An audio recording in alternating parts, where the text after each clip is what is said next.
সকালে পত্রিকায় দেখলাম ইউনূস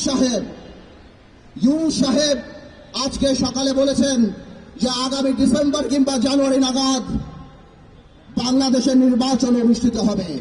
আমার তরফ থেকে, আপনাদের তরফ থেকে ইউনূস সাহেবকে একটি ধন্যবাদ। তবে কিছু কথা খোলাখুলি বলে দিতে চাই ইউনূস সাহেব আপনাকে এবং আপনার সরকারকে।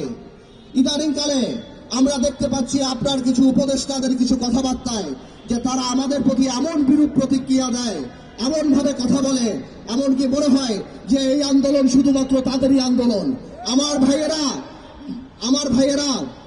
তোমরা আমার যে বয়সে ছোট, আমি তুমি করেই বলি, সরকার নামানো আর সরকার চালানো এক কথা না। ভাইয়েরা, তোমাদের মনে রাখতে হবে, তোমরা হয়তো 10 বলে 20 রান করেছো, কিন্তু 180 রান বাংলাদেশের মানুষ করেছে 17 বছর।